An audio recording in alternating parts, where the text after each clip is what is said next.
Hello and welcome to the Institute for Spiritual Alignment. I'm Harmony Kwiker, and this is a webinar on Gestalt, contact boundary disturbances.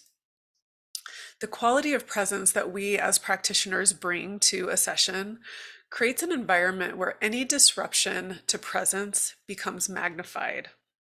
So Gestalt is seen as a meditative practice where the interpersonal situation makes present-centeredness more difficult because it elicits projections, avoidances, and self-delusion in general.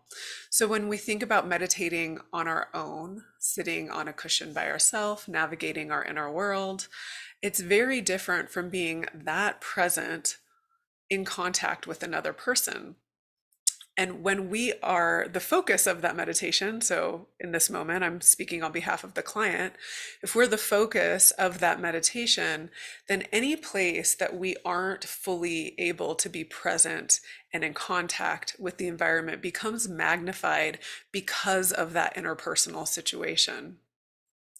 So the therapeutic context allows for a monitoring of the process of self-observation, whereby the therapist brings the client back to the present when they have been distracted by it, i.e., by themselves.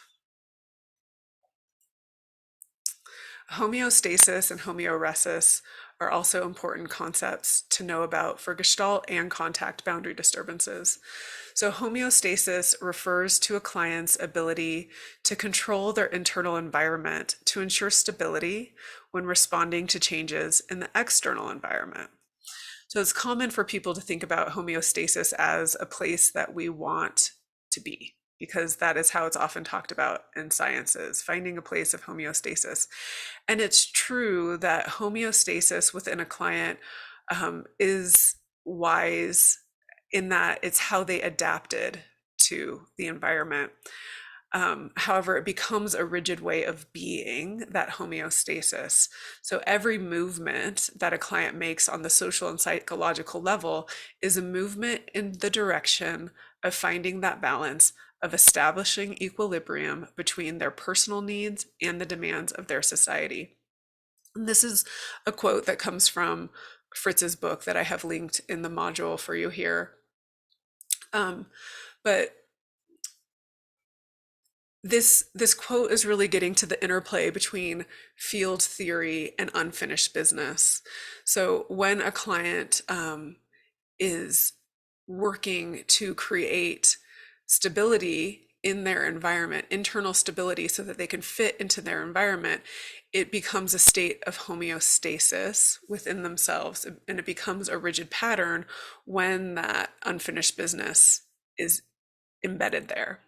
So homeoresis is a dynamical system which returns to a trajectory as opposed to a system which returns to a particular state, which is termed homeostasis. So that particular state is homeostasis, that trajectory, that dynamical system is homeoresis.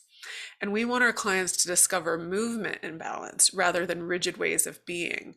So to be able to be in that homeoresis is like if you think about you're holding a bowl of soup that's really full and you are moving in the environment. How can you hold that bowl without that soup spilling over, but without holding the bowl rigidly to keep homeostasis? And then there is unfinished business, which we've already talked about quite a bit, but unfinished business refers to the idea that clients have some unresolved conflict that is holding them back in the present time. When unfinished business guides the habits, thoughts, and feelings of an individual, they are trying to complete the gestalt from the past now. And this keeps them from being fully here, free, and self-responsible. Self-responsibility in Gestalt is not the same thing as idealizing being individualistic or self-contained. When we are fully integrated and present, we can be responsible for our internal experience and choices. We can respond to the environment rather than react. Self-responsibility, as I like to call sovereignty, indicates the completions of Gestalten, where we are aware of what is happening to us and we own up to acts, impulses, and feelings. And these quotes come from Fritz. But we take self responsibility for our impulses, our actions, and our feelings as we are aware of how we are influenced by the environment. So now I want to share with you the cycle of a Gestalt experience, and this relates to contact boundary disturbances. We're making our way there, I promise.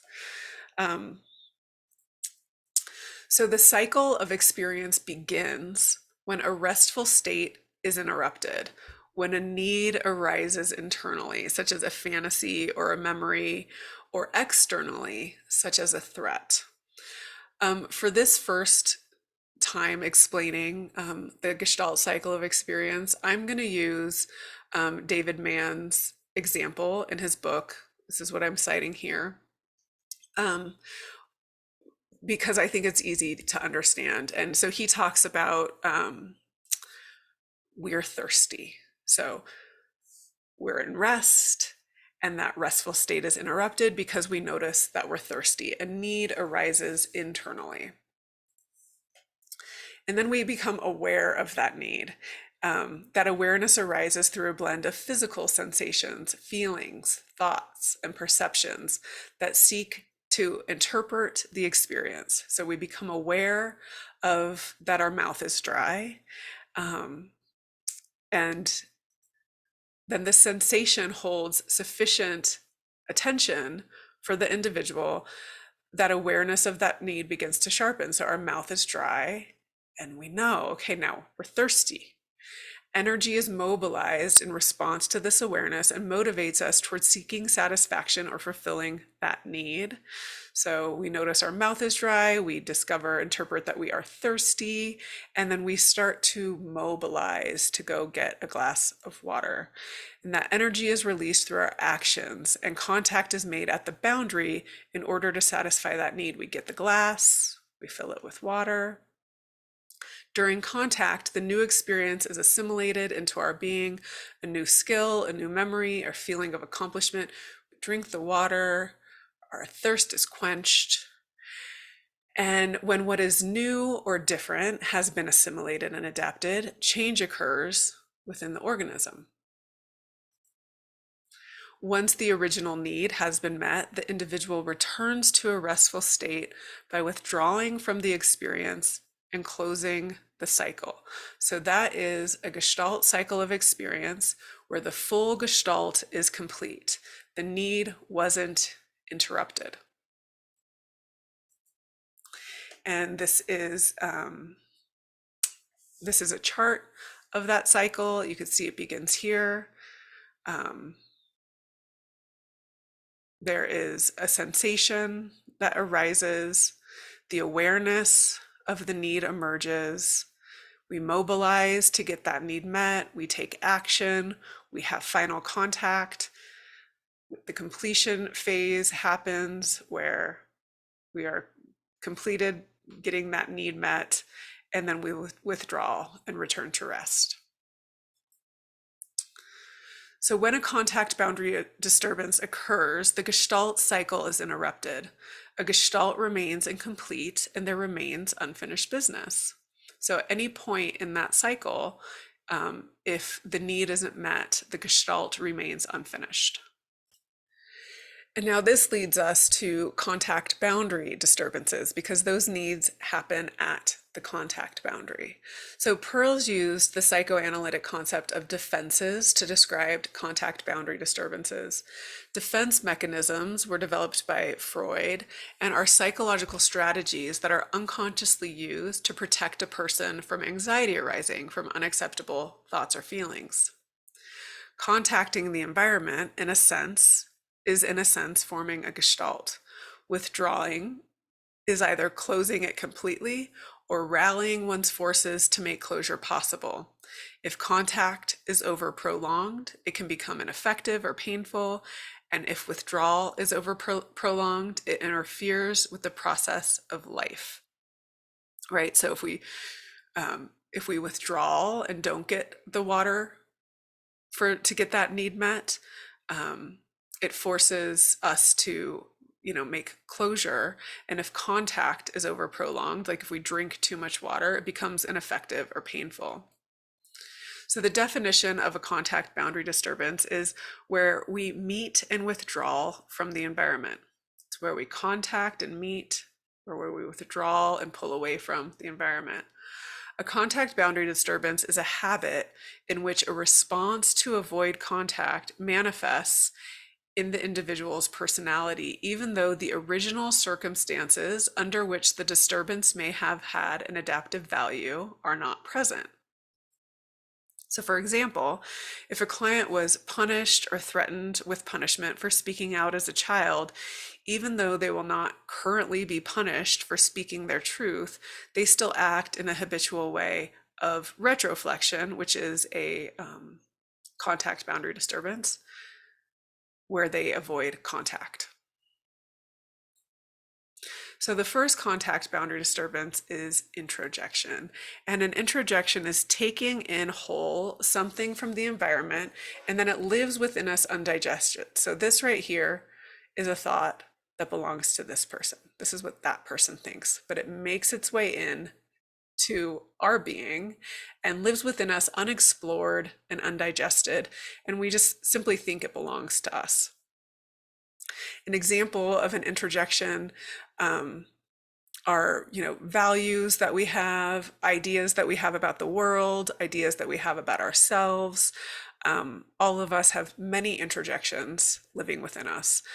The idea is that when we explore our thinking and our behavior, we can see what belongs to us and what actually doesn't.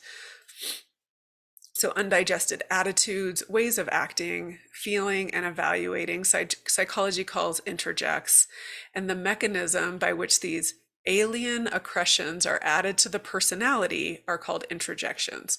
So it is an introjection in effect when it makes its way into our personality and guides the way that we act and think, even though it isn't congruent or aligned with the truth of who we are and our true values. The next contact boundary disturbance is confluence, and confluence is the feeling of having no boundaries between oneself and the environment.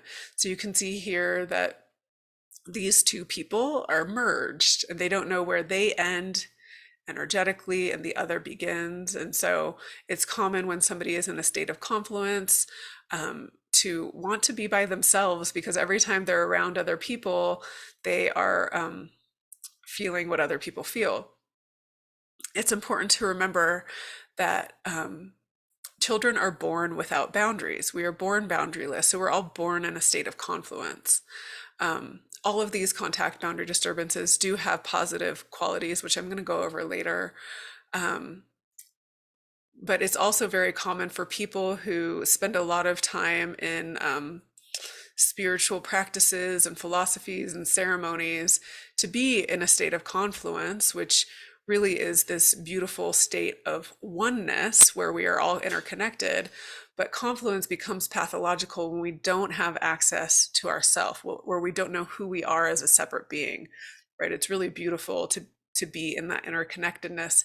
And it's also important to know what we believe, how we feel as a separate being, what we value, what we think. So the third contact boundary disturbance is deflection, and that is turning away or putting up shields. And deflection is really about not wanting to feel or experience what's happening. So there's a feeling of discomfort, and there are different ways that a person can turn away and deflect. It could be a joke, it could be turning one's eyes away. Every time a person turns their eyes away or makes a joke, it doesn't mean it's deflection. In some cultures, turning away is actually a sign of respect. It isn't putting up a shield. And sometimes, laughing can really discharge energy and can be really beautiful and powerful. But it's when somebody habitually and pathologically does not access the here and now present moment experience because it's too much for them to actually be with, and they don't know how to yet. The next contact boundary disturbance is retroflexion, and this one seems to be the most challenging for people to remember and understand. Um, Retroflexion is the way one turns against themselves, um, and they start treating themselves as they would like to treat another. An example of retroflexion is if this person here who's retroflecting, as a child, if they wanted to tell their parents that they were incompetent, that they weren't doing a good job, but it wasn't a safe place for them to move that energy out and say, I don't like what you're doing. You're not doing this in a way that I like. Instead of that, they turn it in on themselves and they tell themselves, you're not competent, you have to do it better. And they loop in this retroflexion. Retroflexion is also often called an inner critic. The next contact boundary disturbance is projections, and this one is the one that gets the most airtime. A projection is making the environment responsible for what originates in the self. It's the shifting of the boundary in favor of ourselves, assigning our experience to another person, denying an aspect of ourselves, and putting it onto someone else. So anytime that we are not looking within ourselves and all of our attention is on another person, we are likely projecting. um, when a client comes in and they are talking about their partner or their parent or their boss, it's really important that they get to be able to talk about the other person. And then it is our job as the space holder to invite them to look within, to see what's happening inside themselves. And frequently through the practices of experiments, a client can discover by themselves, for themselves, that they are projecting. I never find it useful to tell somebody that they're projecting in any way. So Fritz says that the introjector does as others would like him to do, right? So the introjector is doing what other people want him to do. The projector does unto others what he accuses them of doing to him.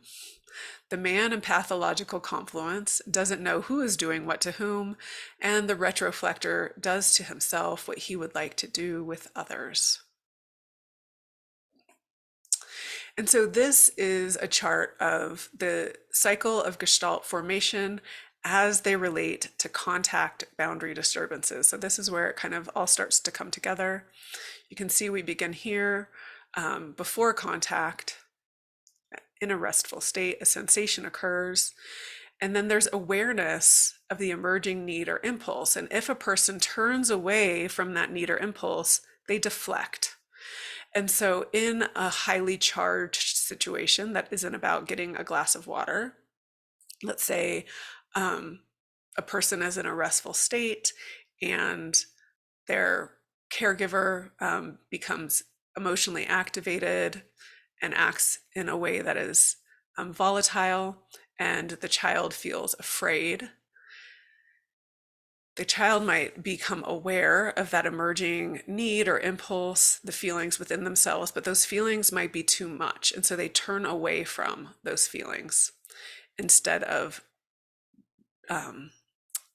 listening to those feelings because they don't know how, because they're a child and their adult isn't able to be there with them. And then in this state where there would be a mobilization to get the need met, if that doesn't happen, if that Gestalt formation is in destruction rather than formation, then the child would, instead of mobilizing, they would take in that adult's ideas and make it about themselves, and it would become part of their personality. And this is like where that that example of being getting in trouble if they spoke, we can use that example, getting in trouble where they spoke, and then here it would become internalized in an internal part of their personality where they don't speak. And then in this action phase, if they weren't able to take action to get their need met, it would become a projection, and they'd be shifting the boundary in favor of themselves, you know, as they grow into adulthood with this incomplete gestalt within them, and make other people responsible for it. Like they're gonna get me in trouble if I speak, and put it on to other people rather than taking responsibility and feeling I'm scared, I have this misbelief, and this is what I'm going to do about it and take action about it. And then in this next phase, which would be the final contact phase, if the Gestalt was being formed, the person would turn in on themselves, like, I'm such a bad person, why can't I do this right? Instead of being able to um, have real interaction with the environment and real conversation with their caregivers.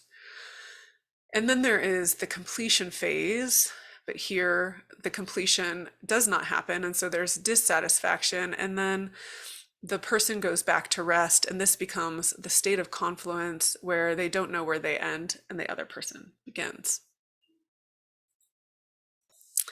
And so I hope that you can see here how when a gestalt is not complete and the contact boundary is disturbed, that at any point here, we all have all of these contact boundary disturbances within us. So as a client begins to move through and complete unfinished business, we begin here with the point of deflection, right? And this is where we invite them into their body. So instead of turning away from what's feeling, we invite them to turn towards it. And then we start moving back through this cycle over the session. So to the degree that our biologically based core needs are met early in life, we develop core capacities that allow us to recognize and meet these needs as adults. To the degree that our internal capacity to attend to our own core needs develop, we experience self-regulation, internal organization, expansion, connection, and aliveness, all aspects of psychological and physiological well-being. And this comes from the NARM approach, the book Healing Developmental Trauma by Heller and LaPierre. And this is a framework that the creators of it studied Gestalt and incorporated interpersonal neurobiology into their approach. And it really does relate to Gestalt, which I'm going to show you here in a moment. But first, there are 5 biologically based core needs and capacities that Heller and LaPierre have identified. The first one is connection, which is the capacity to be in touch with our own body and emotions, the capacity to be in touch with others. There's attunement, which is the capacity to attune to our needs and emotions, the capacity to recognize, reach out for, and take in physical and emotional nourishment. The need for trust, which is the capacity for healthy dependence and interdependence. There's the need for autonomy, which develops the capacity to set appropriate boundaries, to say no and set limits, to speak our mind without guilt or fear. And there is the core need for love and sexuality. I like to think of this as a healthy touch in childhood, which gives us the capacity to live with an open heart, the capacity to integrate a loving relationship with vital sexuality. The reason why I'm including these core needs and core capacities in this training is because they really do relate with the contact boundary disturbances and the Gestalt cycle of completion and formation and destruction, which I'm going to show you about in a moment. So when our caregivers are unable to meet our core needs, we develop strategies that are based in a survival instinct. So disconnection from our body, rejection of our emotions, believing our needs do not deserve to be met, the need to be in control, difficulty setting limits, being image focused, so objectifying our body, are some of the ways that we cope with the trauma of not having our needs met by our caregivers. And so this is developmental trauma. So when our needs aren't met, it is stressful for a child, and it is known as developmental trauma. And so this isn't to blame our caregivers for how we are now, right? We really do focus on self-responsibility, but this knowledge is here to empower us to see the way that we adapted to our environment. When we can see where we learned to be the way we are, we can see our conditioned self more clearly, and this clarity can help us amend our internal fractures. It can help us create an internal repair. And so here is a chart of the cycle of Gestalt formation and destruction with adaptive survival strategies as defined by Heller and LaPierre. And so we start here again with the sensation, and this is before contact. And then as the awareness of the emerging need or impulse arises, there's a deflection. And this is where the need for connection, that biologically based, biologically core need for connection, is seated here. And when it isn't met, we disconnect from the physical and emotional self. And we stay in the habit of disrupting contact at the boundary point through deflection. And then over here in the mobilization phase, where the introjection lives, this is where the biologically based core need of autonomy to be encouraged in our all-powerful will lives. And when this need isn't met, when we aren't given space to be our autonomous self, we have a feeling of being burdened and being pressured. And this becomes an introjected part of our personality. And the way that we disrupt contact with the environment is by not saying no, by not honoring what it is we need, and by moving in the world by way of burden and pressure. And over here in the action phase, which is where we would be moving out into the world, looking outward to get the need met. This is where projection lives, and the biologically based core need of attunement, when that is not met, we have difficulty knowing what we need and believing that we believe that our needs do not deserve to be met. And so when we don't know what we need and don't believe that our needs deserve to be met, we project out onto the environment around us rather than looking within, and we blame other people for the way that we feel, and we put how we're feeling onto them, and we shift the boundary in favor of ourselves. And that's that action phase, the way that we look out into the world. And that is the way that we disrupt contact and our ability to be really present. Here in the final phase, this is where retroflexion lives, the way we turn in on ourselves. And when the biologically based core need for trust is not met, we believe that we cannot depend on others and that we always have to be in control. And because we can't trust others, we can't share what it is that we want and need, and instead we turn in on ourselves and we become really hard on ourselves, and we don't know how to build healthy relationships with other people. And then there is the completion phase, and after that completion phase happens and the individual moves into withdrawal and rest, this is where confluence lives. And when the biologically based core need for healthy touch, as I would call it, but love and sexuality, as Heller and LaPierre call it, this is where our self-esteem becomes based on looks. We don't have contact with what it is that we need, what we think, what we value, how we feel as a separate being.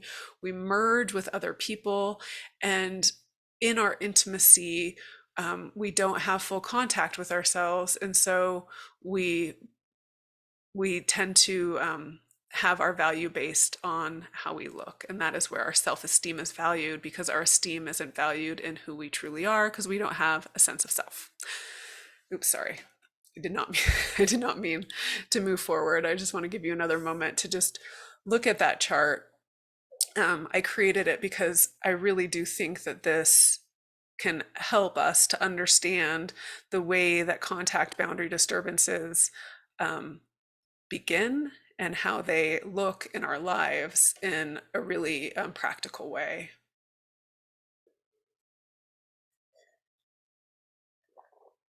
Okay, so I just want to go over the positive expressions of contact boundary disturbances.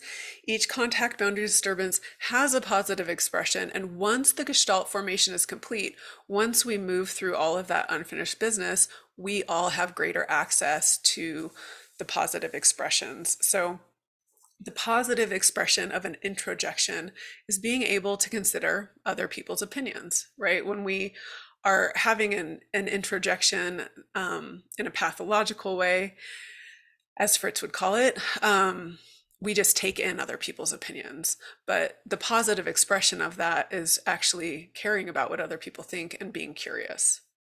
The positive expression of confluence is in these moments of transpersonal connection, of love and intimacy, not having a boundary and being in that, state of merging with another person can be just really beautiful and gorgeous. The positive expression of deflection, as I touched on earlier, is being able to ease tension, to just sort of take a break energetically and to create a sense of safety. That's really where it began. The positive expression of retroflexion is increasing self-care, self-awareness, introspection, right? When we're not turning in on ourselves, we're actually really just looking at ourselves with more curiosity. And that's what lives in that place of our internal world. And the positive expression of a projection, this is actually where our intuition lives.